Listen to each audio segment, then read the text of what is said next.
Bonjour, bienvenue au JT Pop. Cette semaine en salle, vous pouvez voir ou revoir Le Voyage Fantastique de Richard Fleischer, produit par la 20th Century Fox. Alors, on est à une époque où le cinéma est pas au mieux de sa forme à Hollywood. Les gens ont du mal à se déplacer, à aller voir des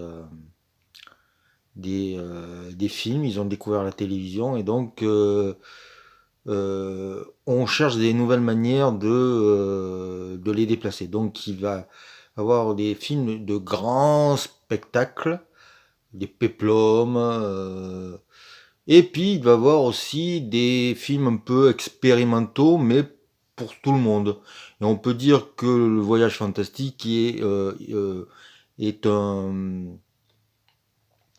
est issu de ce courant. C'est un film de SF, 66. Ça raconte l'histoire d'un homme d'un scientifique.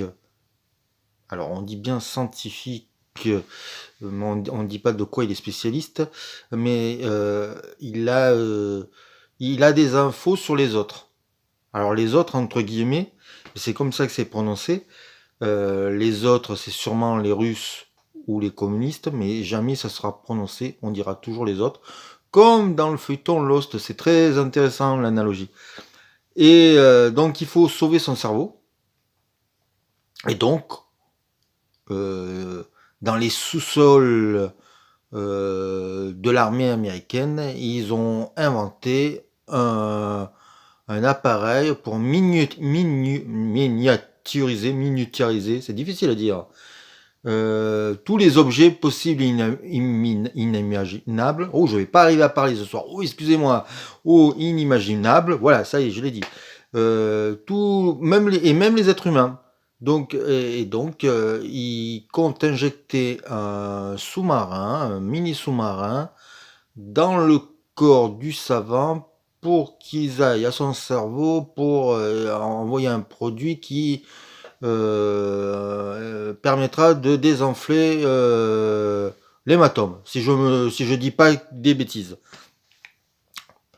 Alors, quand je raconte l'histoire comme ça paraît abracadabratesque, sauf qu'au début, il y a un panneau qui explique que des scientifiques ont été très présents pour raconter l'histoire. Donc, tout est ils insinueraient que beaucoup de choses est scientifiquement possible ou approuvé. Voilà. Ensuite, donc le film est très sérieux. Il n'est jamais second degré. Il est très, ouais, on est dans une aventure qui se suit avec du vrai suspense. Mais les effets spéciaux, qui ont quand même obtenu des Oscars à l'époque, euh, sont quand même kitschouilles, ont mal vieilli, je sais pas comment dire. Voir les globules bleus, ouais, parce que devenir rouge comme ça tout le long du film est assez surréaliste. Il y a un côté psychédélique et un côté pop que moi j'aime bien. Et le côté kitsch vient peut-être du gros sérieux du film.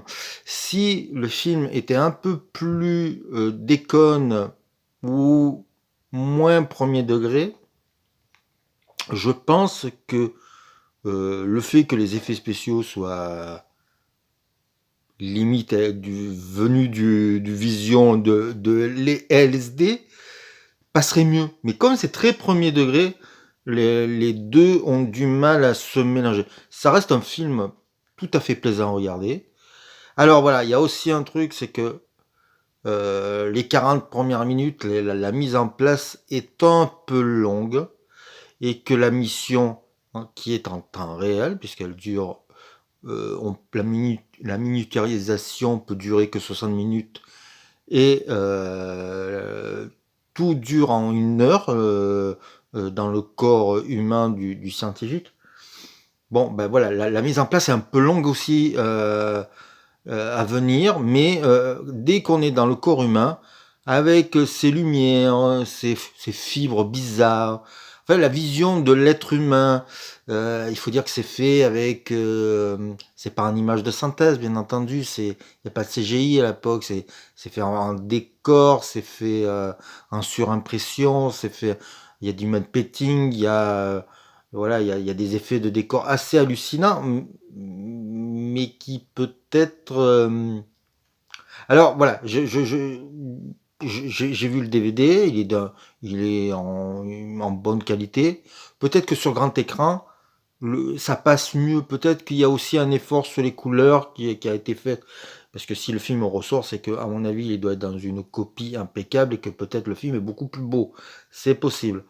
Mais vu comme je l'ai vu, parce que j'ai quand même regardé le film avant de vous en parler, là, vous voyez, franchement, les effets spéciaux font plus penser à un trip hallucinogène que au corps humain.